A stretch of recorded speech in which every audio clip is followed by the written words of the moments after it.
Welcome to Dance Mogul Magazine, and we are live here with dancer and longtime popper Fish. How are you, sir? I'm great, sir. And yourself? Great, great.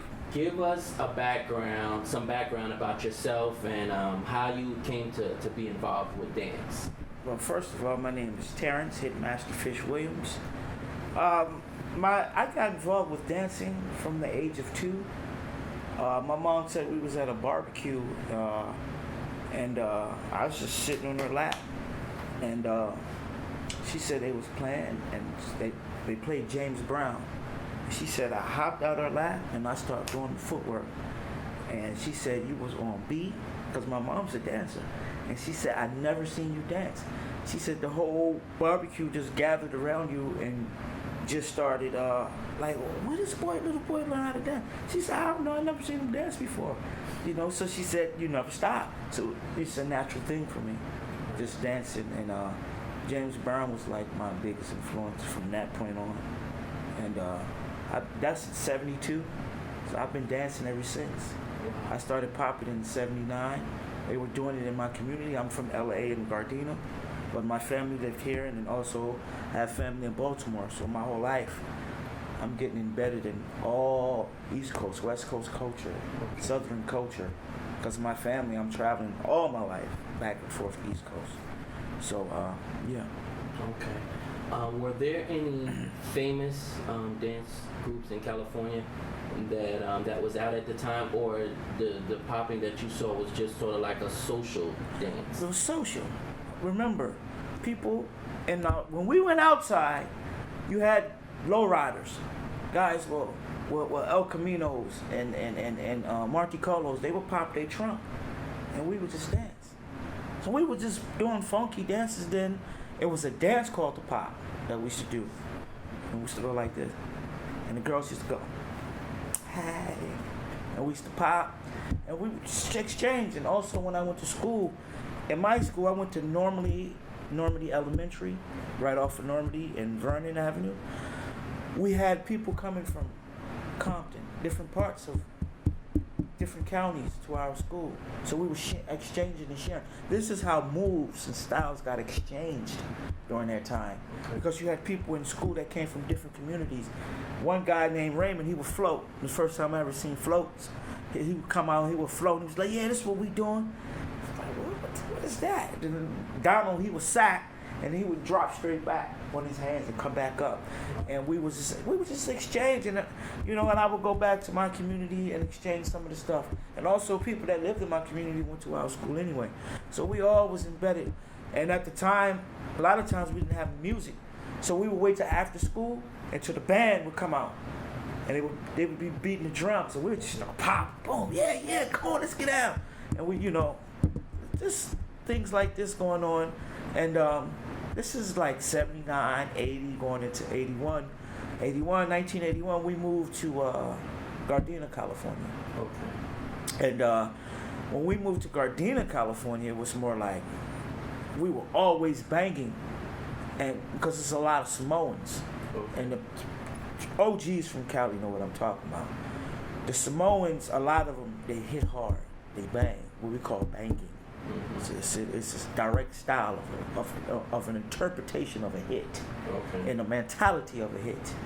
So we would have we would have people in my school banging, and we would, it was just having fun during those times. Do you remember some of the because West Coast, East Coast, each coast had their flavor of music that was contributing to inspiring the dancers. Do you remember some of the music that when you heard these specific songs, you guys were like, okay, let's go? It was D.I.V.A, Prince, Head, all these songs was coming out. Controversy. You still had Parliament, because Parliament already had settled in. You still had Parliament we was dancing to. There was so much incredible funk and soul, SOS Band. There's so much incredible music that was coming out at that time, and we was just being fluctuated with the music. Remember, funk changed. It began to change because you had P-Funk, then you had during the late '70s coming out of disco era. You had a lot of people smoothing down that funk, like SOS Band. That was soul funk. Gap Band, that's soul funk. the beats were cat, boom, boom, boom, cat, boom, boom, boom, boom, boom, boom, cat. So we would just be grooving and popping and doing our thing. To that type of Yeah, music to that at type of time. music. So, you know. So let's just go back a little bit. So you was a teenager at that I at was this a time. kid. I started popping at 9 years old. Okay, so you was 9 years old and you was in Gardena, California? Yeah. But LA, and then we moved to Gardena. Okay, Yeah. but so you started off popping in LA. Yeah. And then you LA. moved to Gardena. Right. And some of the songs that you remember, what songs do you remember when you were in LA? Call Me by Sky or Gap Band, Parliament. You know, and then at that time also there was a revolution with electro funk coming in. Yes. Kraftwerk was coming in. A lot of people don't know that Planet Rock was the first song to ever use the 808 drum machine that blew up. People don't know that's the most sampled song in hip hop history was Planet Rock. But this is before Planet Rock, and these music was infusing the way we moved. Remember, popping is the Yes, funky, I the remember. dancing robot. I It's a remember. speeded up version of a robot with a hit. A robot, you just dime. Yes. Popping, you hit. So it's all interpreted through robotic movement. So let me ask you this: when you was a kid, did you sit around every Saturday to make sure that you watched Soul Train? Oh man, Soul Train. My mom was a dancer. My mom was my mother used to pop, and at that time in LA we called it pop locking, but we're not even gonna get involved with that. My mother used to pop. My mother used to go and watch Jeffrey Daniels and them do shows, and At the different clubs and stuff. Yeah. Wow. Yeah, this was in the late 70s, during the early 80s. My mom would go and watch Jeffrey perform. And she didn't even know who he was performing with at the time. And she would always come back and say, I just saw Jeffrey. Oh, he's so bad. He did that backslide across the floor, honey. Woo, Jeffrey. Till this day, my mom loves Jeffrey Daniels. She loves Jeffrey Daniels. So we were all embedded. My mother was a great funk dancer. She was a great dancer. Great. She taught me the footwork. All my footwork I use and I do to this day. And, you know. Did she ever talk about any groups, or it was just like a cultural? It's a cultural thing from her. They had groups or cliques at the time, but they weren't real popular. My mom's originally from Maryland. She's from Baltimore. Okay. Yeah, and she raised me and my brother and I in California and also in New York. So, we always traveled. The first time I ever seen b-boying was about 78 in the Bronx. A kid was doing uprock and he hit the ground. I'm like 8 years old. I'm like, what is that? Oh, wow. That was amazing. But, and then you would see guys coming with tables. Mm-hmm. This is Tracy Towers in the Bronx. I'm visiting from California in the 70s. And you would see people coming with tables. And then you would see people coming with speakers and cords and wires and turntables. And then they would walk to the back. Our park was humongous. We had two buildings. Tower A and Tower B had 42 floors.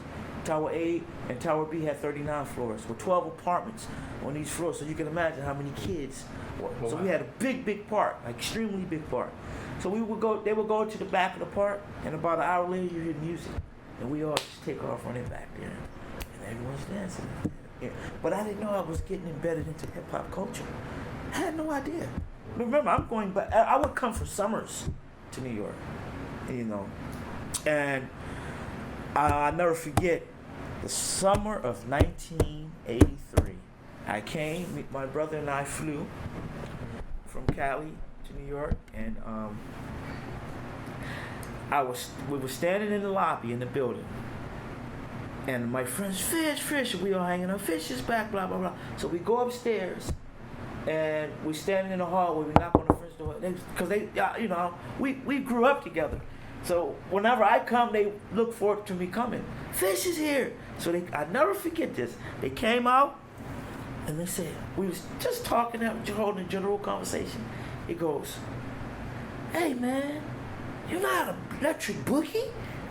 I said, "No, what is that?" So they started popping. I said, "You talking about pop lock?" I said, "Boom, boom, boom." said, whoa, whoa. They grabbed me, picked me up, took me across the street to Clinton High School, and in the gym is where all the b-boys and the poppers and lockers would practice. And they said, we got a young kid. I had a jerry curl and everything. They said, what year was this? 83. We said, we got a young kid from here, from California. He can pop. At the time, they wasn't using the word hitting out here. Popping mean you hit hard. You had a strong pop. And they said, well, let's see him. This that little kid can pop like that. So I would pop. And they just lost their mind. So I started getting a little name. I wasn't even 2 weeks here. And I had met people like Wiggles, Fable, Mr. Freeze. Oh, yeah? I was in the Freeze Force. We had a group called Dance System 10. Wait a minute. Okay, let's slow down a little bit. So you came up for the summer. Ended up staying for over a year. You came up for the summer. Some of the kids in the neighborhood came looking for you. Yeah, we were just having asked fun. about this dance, and then that led into to you meeting and building, these performing these people. Mr. Freeze, Fable, Wiggles, Clown. How Clown did- and I have known each other for a long time. How did that introduction happen? How did the people in the community introduce you to those people? What happened was they had during the summer they had they had an Italian community called the Villa in the North Bronx, and every summer they would have what you call the carnival would come out and they would have rides. And at this time, Zulu Nation and all the street dancers would come, and they would just start boogieing and b-boying and stuff, and people was introduced to me. This is Fish. He's From pop California. from California, and blah blah blah. And the word got around, and people wanted to see me. And as people wanted to see me, I started meeting more and more people. So when I met Freeze took me to Gates' place, to his community, and what happened was he had a young crew called the Freeze Force, which was Baby Freeze, Tiny Freeze. It was two Kid Freezes. I'm talking about the younger Kid Freeze, and it was like four of us, and we formed a crew. So, how old were you that year? 13. You was 13. 13. Okay. Now, and I know I'm trying to get more details of that story. When Zulu Nation had that event, that hip hop event, and they had the music, did you dance at that event or not? That it wasn't an event. It was just a community thing. A community thing. It was a carnival And with rides and stuff. But we would come out. Everyone had big boxes, and we would just dance. And have those a great names, time. the individuals' names that you called, and many more. So many more. Were you the only one popping, or had No, Poppin' it was been? people. It was popping. So Poppin' boogieing. was already here. It was boogieing. So yeah. what you were doing was already here. That you saw these other people. doing. Not particularly my style of it. My hit was totally different than what they were doing. Totally different, and still is to this day. 30-something, almost 30 years later, still is to this day.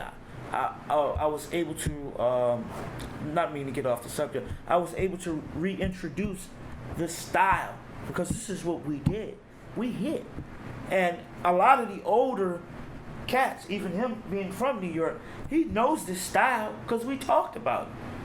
So when you performed that day, these individuals that you named, did they embrace you, or was like, this guy from California, no, we're not gonna let him in? No, they embraced me, and we would go to Freeze's house and practice, and and you would meet so many. It's a different time, but so many famous dancers at that time. In that 1 year that you stayed, you met I all stayed, those people. and I developed. I did movies. I did that same year or Beat later? This. That same year, I did Beat This, which became a hip hop documentary. It's called The History of Hip Hop. Beat This. We did that. Bambaataa, Kool Herc, everyone is in there. It's on YouTube. I performed every Friday at the Funhouse. I performed for Nancy Reagan. I performed at Madison Square Garden. My group. Later on, the Freeze Force introduced me to another group, which was performing, called DST, Dance System 10, which had a pretty big name in the Bronx. And I also did a Michael Jackson impersonation at the time too. Okay. And they would get us to perform at Red Parrot, different locations. And you talking about a kid 12, 13 years old coming in the house 5, 6 o'clock in the morning with $100, $50. That's a lot of money You back was still then. in? Oh, you was on vacation because I was gonna say you was still in school. No, I was still in school. I stayed because I was making money. Not only was I making money, my aunt and my parents seen something in my dance at the time, so they allowed me to stay here in To New York. go out and Yeah, and you know, well, they trusted my manager. My manager had a talk with my aunt, and you know, we had a contract and things. Were you the youngest member in the group? No, Baby Freeze was. He was 11 at the time. And he was an incredible b-boy. Influenced a lot of stuff that I see now, but that's another story. But yeah, at that time, it was. This is, you know, how I met people who I know to this day, who can vouch that I was there at That this you time. was there, yes. At this time, and plus I had magazines and stuff too. You were in magazines? Yeah, magazines. New York magazines yeah. or LA magazines? New York magazines and stuff. From when you was in the Freeze group? Yeah, Freeze Force and also Dance System 10. Okay. Yes. So, you know, that's pretty much how I got acclimated here from East Coast culture. Just from me traveling in the summers, coming to see my family and visiting my family, I got introduced to hip hop. Wow. And you know, we on the West Coast, we was into funk. You know, so I had both cultures with me for my whole life. And then many years later, when I was living in Baltimore, the late 90s, I believe, Clown, who was a very famous popper here from out of New York, Puerto Rican descent. He was down there, and I had friends down there I would tell my dance stories too. And when they, oh really, because they were dancers too. And remember, and from the mid to late 80s, we were coming out of b-boying. We were coming out of popping a lot. We were getting into what he called freestyle, which they call now hip hop. Okay. So either people left and stopped dancing, or you kept going. And then we came into what we call New Jack. So that kept us going from the late 80s, yes, all up into the 90s. You understand? I remember. Our hairstyles changed. Yes. We got flat tops. Yes. We wore, you know. So you had moved here permanently then? No, I was in. We had left in the late 80s. We had left California and moved to Baltimore. Okay. But I was still in. My family's here. It's only a 3-hour drive. Okay. So I'm here back and forth all the time. But in the same token, Baltimore had its culture also. It had a tremendous house culture in the 80s, and also Washington D.C. So we would go party down there every weekend. Is it the same house culture that you saw in New York, or was it like techno? No, it was the same house culture. We would say it was house. It was house. And this was the movement being that came about. So then we come into the 90s. Things die. Okay? Now, around the mid-90s or so, b-boying started making its resurgence. Because of the internet? No, what's no internet? We're talking about early 90s, mid-90s, what's no internet? B-boy, we had Rocksteady Crew had an event, and you had international dancers coming, and they was still b-boying and popping and stuff. So then you also in the late 90s and stuff, you had things like Freestyle Session and B-Boy Summit.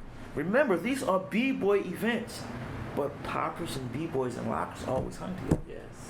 So now the poppers had started coming back out, and the young kids see these OG poppers, and this is where popping and locking begin to make some of it, how they begin to make its resurgence. And the naming, the distinction started to happen at that time. Well, everything prior to the late 90s was all popping. In terms of this style, I'm talking about this style, was popping. From that point on, then everything changes as what we know it today. As things change. Yes. But prior to then, there was no outlet, pretty much, for poppers and lockers. What about, did you go back to California? Yeah, What were they doing there? Was they still in Venice Park, and was it? They were still doing it. You had dieharders like Mr. Animation, Chuco, and Flat Top. You had people, Bop and Andre. You still had people, that never let the culture go. And here you had Fable, Wiggles, Clown. You still had people, Flowmaster John. You still had people that never left the culture, that still kept it going, whether be it doing street shows or whatever it may be. So therefore, when these arts begin to make its resurgence, then these people are still around and have a story to tell. And this is how I'm just giving you this is how the dances began to get popular again. Okay. This is prior to YouTube, prior to the internet. There was no Wiggles board. There was none of this stuff going on about political and things that was going on. There was just people trying to get back into what we love to do. Yeah. And when we started seeing this, I was like, my friend told me he would come get me when he was in Baltimore. My friend Buddha Monk. He would come get me and say, Fish, they popping again. You got to come out and show your How old were you? Yeah, in my mid-30s. 30s? Yeah, in my 30s, yeah. You have to come out, Fish, and show them. And I would go out and pop on the kids. And, woo, wow. But I had no idea that in 2012, I would be a world traveler and I would have students implanted around the world that's helping feed their families, that's embedded into culture that I started to build from the early 2000s all the way up to now, and this guy here, Chocolat, he played a major role in that, because he told me, I never got back into popping to teach. I just wanted to do shows. And he would always laugh, Fish, well, why are these people coming up to you now? Why do they want to learn? That's funny, very interesting. It's very funny. And we started seeing more people approaching you? you? People started approaching me and asking me, could I teach them? And I was shy about it. I was like, no, I didn't want to teach. I wanted to make money and do shows. And as one came, he got good, and people watching, and everything piggybacked. What happened was, this is what happened. They were watching VHS videos of some of the stuff that I was doing in these nightclubs, sacking, strutting, and they would come to me. This was later on I found out. They would, Fish, I seen these guys doing that same stuff you doing on video. Oh, that's real West Coast stuff you're doing. Or blah blah blah blah blah. And I would go, yeah. How did those guys do it? How did those guys learn it? The guys that were watching the videos? No, the guys that was in the videos. No, the guys that were in the video were OG poppers from Cali. Okay. They was just on the video and they were watching the video. And they saw the kids were watching, right? You're doing the same thing that they're doing. Right. They were like, okay, it's making this sense. Is right. So can you come and teach me? Teach you what? Well, I want to learn certain things. And I was very shy about it. And then I began to teach the kids, people like Oz, 10, Ziggy, Big Mike Supreme.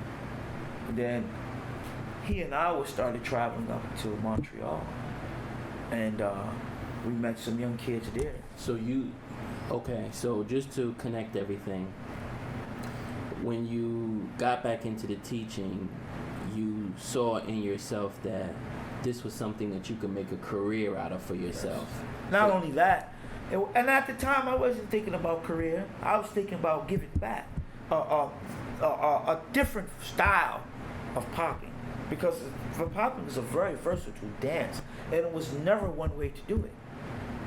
So I saw what was going on with the other stuff going on, and I said, well, I can embed what I grew up doing. And what you grew up doing was what you got from the areas where you grew up. Right. That's what they did over there. Right, my community.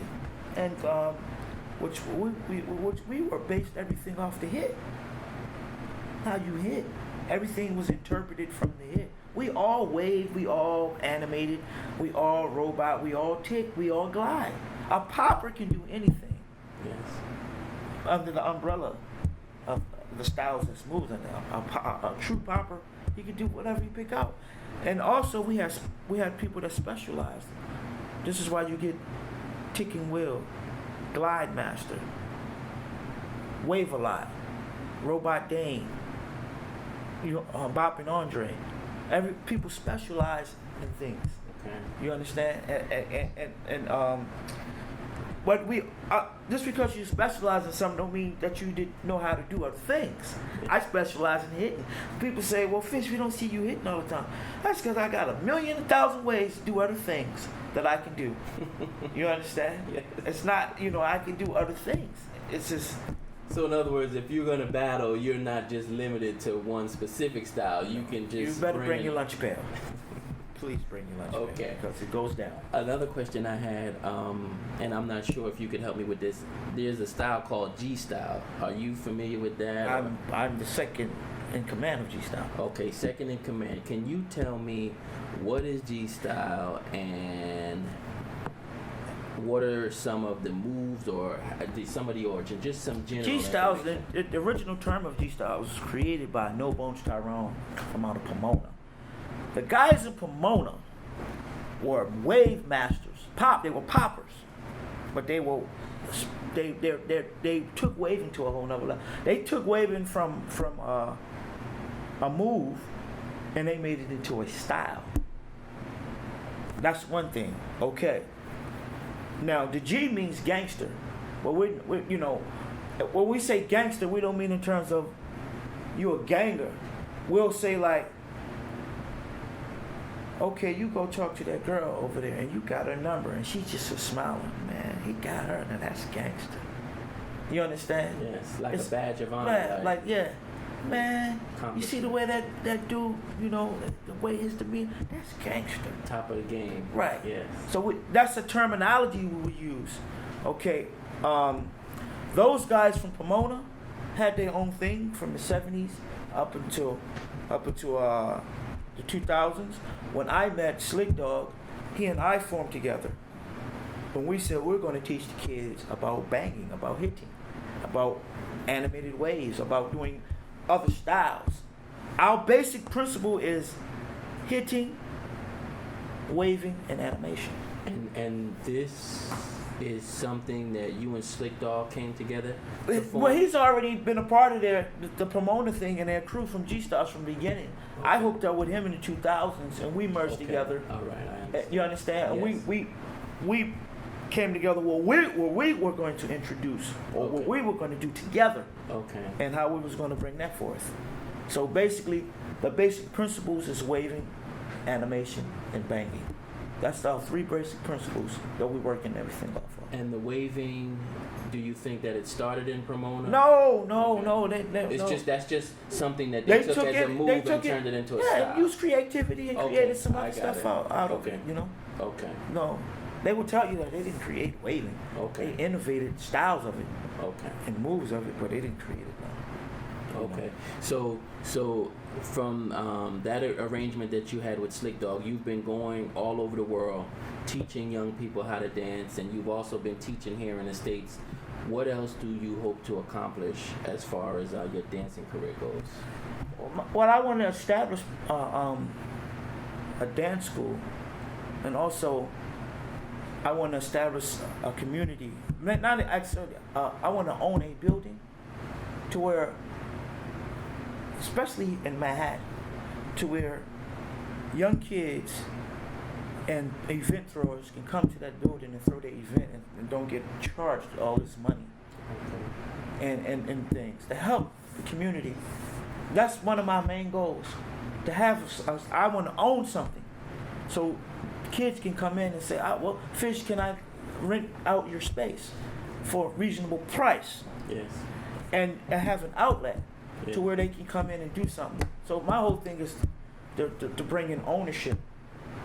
It's like Jay-Z did with hip hop and rap. He just didn't rap. He made clothes. Yes. He took ownership. He became an entrepreneur. I want to be an entrepreneur in the street dance, not for my benefit, for the benefit of the young kids, so they have somewhere to go. And I'm not saying no names and events. Some people have to move their events outside of Manhattan. Yes. Manhattan is the central. Everyone can, especially international people, when they come into the country, they can get through Manhattan. They scared. Some people scared to go to Bronx. They're scared to go to Brooklyn, Yes. or they don't want to, or they have a hard time finding locations. If I can centralize a place in Manhattan where people can come in and practice their art, and also have events, a big enough space where people can throw events, Yes. and then I think that would help the community Yes. a lot. So that's one of my goals for street dance, and helping give back to the community. That's just one of my goals. If you, thanks for that.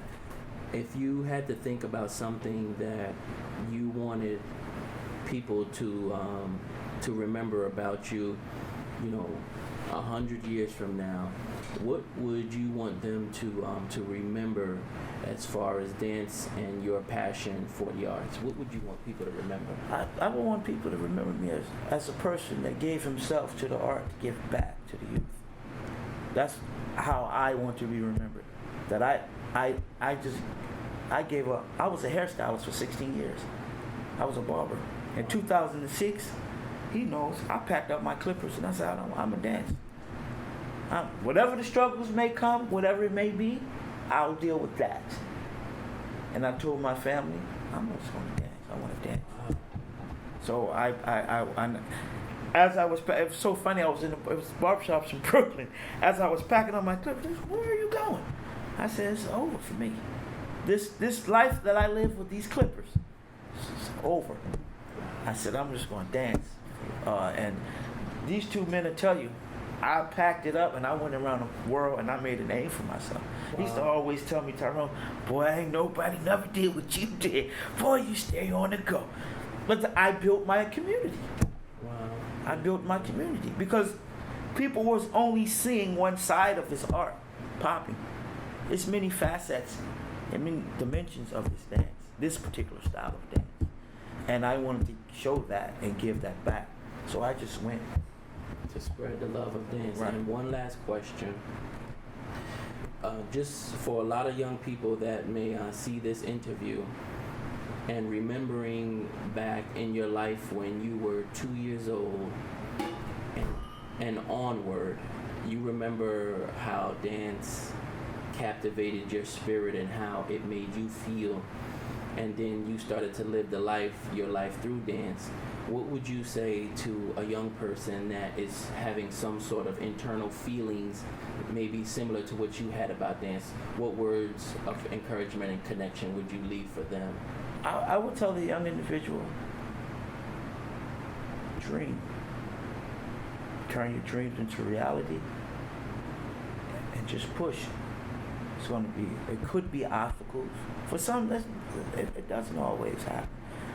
Or obstacles. Some people just come right in and it's okay. Just keep pushing.